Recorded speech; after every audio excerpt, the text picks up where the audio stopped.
عورتوں نے ادھر یوسف کو دیکھا تو انگلیاں کاٹ دی، اور ایسے نہیں کٹی نہیں، قرآن کہتا قطعنا ایدیہن، انگلی کٹی نہیں، ٹکڑے ٹکڑے ہو گئی، ادھر سے کٹی ادھر سے کٹی ادھر سے کٹی، گرنے لگی۔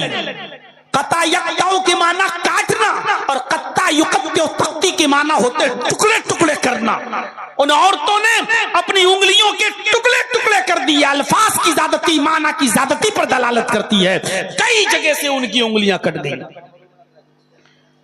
اور ان کو تکلیف ہی نہیں ہو رہی ہے، انگلیاں کٹ کے گر رہی ہیں، اور یوسف کی خوبصورتی دیکھ کر وہ دیوانی ہو گئی، اور قرآن کہتا ہے چیخ پڑی ما ھذا بشر، یہ انسان ہے ہی نہیں، یہ انسان نہیں ہے۔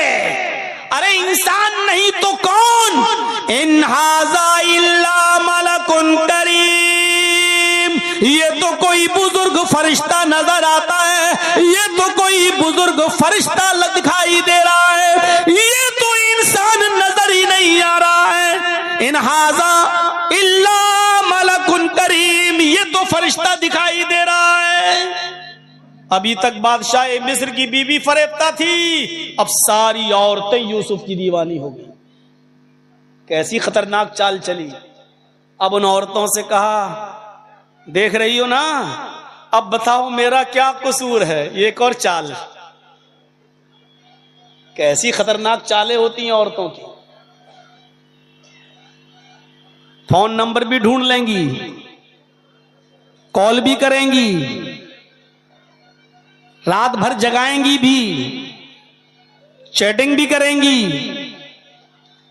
ٹائم دے کر آپ کو اپنے گھر بلائیں گی بھی، اور پھر آپ کا نام بھی لے کر آپ کو پھنسا بھی دیں گے، اور اگر دو آنسو نکال دیے تو بس پوچھو مت، ساری دنیا ہمدرد ہو جائے گی، کمینہ کتنا بڑا کتا ہے، بیچاری اس عورت کو رلا رہا ہے۔ ارے اس کے آنسو ہی میں تو سارا مکر اور فریب چھپا ہوا ہے جو تمہاری سمجھ میں نہیں آ رہا ہے۔ بن گئے جھوٹے ہمدرد اس کے پاس جا کر۔ اگر عورتوں کی چالیں خطرناک نہ ہوتی تو قرآن یہ نہ کہتا انا کیدکن عظیم، ان کی چالیں بڑی خطرناک ہیں۔ ایک اور چال چلی، بتاؤ اے مصر والیو میرا کیا قصور ہے؟ خوبصورت ہی اتنا ہے کہ میرا دل آ گیا۔ ساری عورتیں کہنے لگی نہیں تمہارا کوئی قصور نہیں، میرا تو خود ہی آ گیا۔ اب جب یہ قبول کروا لیا کہ تمہارا بھی دل اس کے اوپر آیا تو سنو کیا کہا۔ اوفو، قرآن کیا کہا بادشاہ مصر کی بیوی نے؟ آئے اور تو سن لو، یوسف کو سامنے رکھ کر کیا کہا۔ اگر اس لڑکے نے، اس نوجوان نے اگر میری بات نہ مانی، دھمکی بھی، اگر اس نے میری بات نہ مانی اور میرا کہا نہ مانا، اور جو چیز میں اس سے چاہتی ہوں اگر اس نے میرے مطالبے کو پورا نہ کیا تو اس کو میں سخت سے سخت سزا دلواؤں گی یا جیل میں سڑا دوں گی، جیل بھیج کر رہوں گی، یہ جیل میں سڑے گا، یہ جیل میں جائے گا، لمبی مدت تک جیل میں رہے گا، جیل میں اس کو سڑوا دوں گی۔ اور جب یوسف علیہ السلام نے سنا کہ بادشاہ مصر کی بیوی نے، میری مالکن نے یہ کہہ دیا کہ میں اس کو جیل میں سڑا دوں گی، تکلیف پہنچاؤں گی، تو جانتے ہو یوسف علیہ السلام نے کیا کیا؟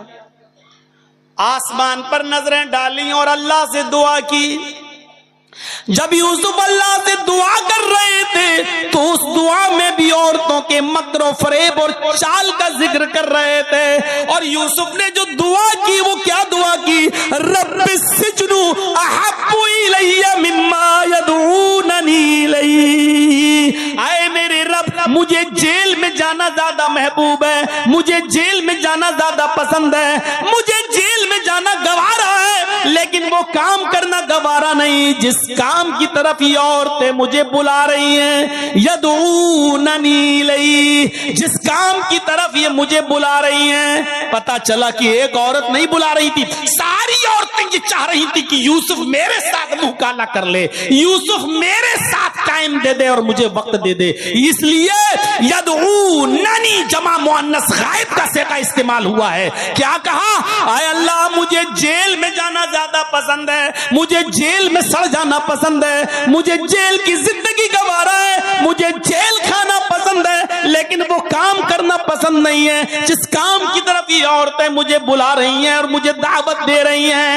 اس کے بعد جو دعا کی وہ یہ کی, وَإِلَّا تَصْرِفْ عَنِّي كَيْدَهُنَّ, اے اللہ ان کی چالوں سے بچانا تیرا کام ہے, اے اللہ ان کے مکر و فریب سے بچانا تیرا کام ہے. اے اللہ اگر تو نے مجھے ان کے چالوں سے محفوظ نہ کیا, ان کے ارادوں سے محفوظ نہ کیا, ان کی چالوں سے اور ان کے ڈھونگ سے اگر تو نے مجھے میری حفاظت نہ فرمائی, اسبو الیہن واکم من الجاہلین, تو میں بھی ان کی طرف گر جاؤں گا, میں بھی ان کی طرف مائل ہو جاؤں گا, میں بھی ان کی طرف جھک جاؤں گا. اگر تو نے مجھے ان کی چالوں سے نہ بچایا, اگر تو نے مجھے ان کی چالوں سے محفوظ نہ کیا, تو میں بھی ان کے ساتھ منہ کالا کر بیٹھوں گا. وَأَكُمْ مِنَ الْجَاهِلِينَ, اور میرا شمار نادانوں میں اور جاہلوں میں ہو جائے گا. کیا کہا یوسف علیہ السلام نے؟ اللہ ان کی چالوں سے تو مجھے بچا لے, جیل میں بھلے ہی چلا جاؤں وہ مجھے گوارا ہے. اب سنیے تعلیم دیکھیے کیا ہے. یوسف علیہ السلام کے پھر وہ پیچھے پڑ کے رہ گئی, یہ جیل میں بھی جانے کے لیے تیار ہے, زبردستی کروں اس کے ساتھ. اب زبردستی کرنے لگی. کیا کہا؟ یوسف ادھر آؤ, چلو ایک کام ہے. قرآن کہتا ہے اندر لے گئی, یہ دروازہ بند, اور اندر لے گئی, دوسرا دروازہ بند, اور اندر لے گئی, تیسرا دروازہ بند, کئی دروازوں کے اندر لے گئی. اور جب لاسٹ والے کمرے میں پہنچی تو کہنے لگی اے یوسف آؤ, اچھا موقع ہے, ایک خوبصورت عورت تمہارے پاس ہے, تنہائی کا موقع ہے, آؤ آؤ میرے قریب آؤ. یوسف کو جب اپنے قریب بلانے لگی تو یوسف علیہ السلام نے کہا معاذ اللہ, اللہ کی پناہ, میں یہ کام نہیں کر سکتا. وہ اٹھی, یوسف بھاگے.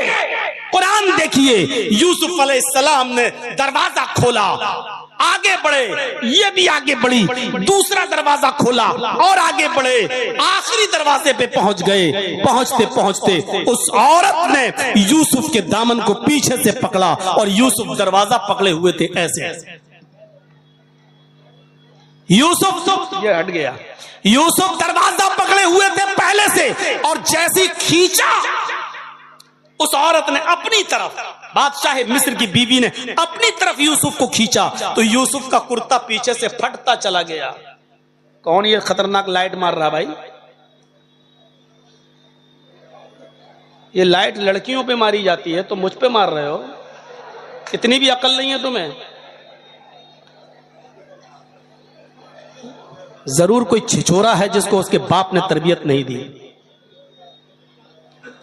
میرے بھائیوں, جیسے ہی کھینچا یوسف زمین پر گرے, سامنے دروازہ کھل گیا, کیونکہ یوسف دروازے کو پکڑے ہوئے تھے. اس نے پیچھے سے کھینچا, کرتا پھٹا, ایسے گرے, دروازہ کھل گیا.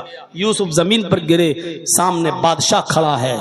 غور کرو, بادشاہ پیچھے سے قمیض پھٹی ہوئی. فوراً اس عورت نے جب دیکھا تو دیکھنے کے بعد اپنے شوہر کو دروازے پر دیکھا, جھٹ سے وہی چیز جو میں پہلے کہہ رہا تھا آپ کو, ان کیدکن عظیم, بڑی خطرناک ہوتی ہیں ان کی چالیں. تو یوسف علیہ السلام پر ہی الزام لگا دیا. دیکھ رہے ہیں آپ, اندر لے گئی بادشاہ مصر کی بیوی, دروازے بند کیے بادشاہ مصر کی بیوی نے, یوسف کو بلایا بادشاہ کی بیوی نے, لیکن جب پکڑی گئی چوری تو سامنے بادشاہ کھڑا ہے. اور بادشاہ مصر کی بیوی کہتی ہے جو تمہارے اہل کے ساتھ, بیوی کے ساتھ غلط کام کے ارادے سے اندر گھس جائے, کب کپڑے تک پھٹ جائیں، ایسے شخص کی سزا کیا ہونی چاہیے؟ بالآخر اس یوسف علیہ السلام پر توڑ مروڑ کر الزام لگا کر جیل کے اندر بھجوا دیا۔ مفسرین کے الگ الگ اقوال ہیں، کوئی کہتا ہے کہ 10 سال یوسف جیل خانے میں رہے، کسی مفسر نے لکھا ہے کہ 7 سال جیل خانے میں رہے، ایک لمبی مدت جیل خانے میں رہے۔ خواب کی تعبیر بتائی، مصر میں جب قحط پڑا اس قحط کی تعبیر بتائی تو بادشاہ نے پھر اجازت دی کہ اس کو جیل سے نکالو، اور وہی جو یہ تعبیر بتا رہا ہے وہی اس کا حل بھی بتائے گا، اور کسی بھی طریقے سے ان کو ملک مصر کا بادشاہ بنا دیا گیا۔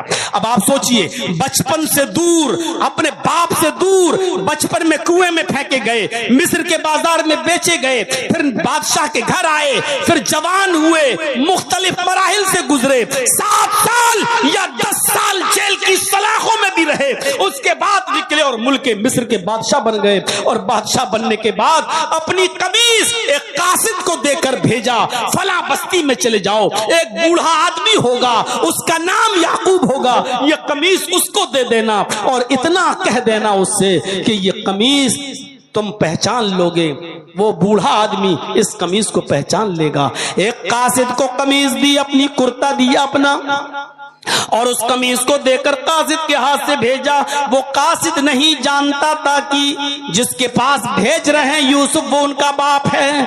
وہ قاصد، وہ ایلچی، وہ دودھ، وہ میسنجر، وہ پیغامبر جاتا ہے اور یوسف علیہ السلام کی وہ قمیص لے کر اس بستی میں پہنچتا ہے، اور پوچھتے پوچھتے یعقوب کو ڈھونڈ لیتا ہے۔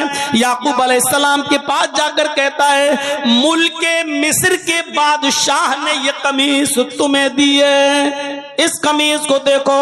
اس نے کہا یہ قمیص تمہیں دیں گے تو تم پہچان لو گے یہ قمیص کس کی ہے۔ یعقوب علیہ السلام نے اس قمیص کو اپنی ناک سے سونگا، اس قمیص کو اپنے منہ تک لے گئے اور ناک سے سونگا تو اس قمیص نے بتا دیا، یعنی سونگتے ہی یعقوب پہچان گئے کہ یہ قمیص تو یوسف کی ہے، میرے بیٹے کی ہے، میری لخت جگر کی ہے۔ تو یعقوب علیہ السلام نے کہا جس نے یہ قمیص دی ہے اس کا نام یوسف ہے۔ جواب دیا ہاں۔ فرمایا کیف ترکتہ، آئے قاصد، آئے قمیص لانے والے، تم نے اس کو کس حال میں چھوڑا ہے؟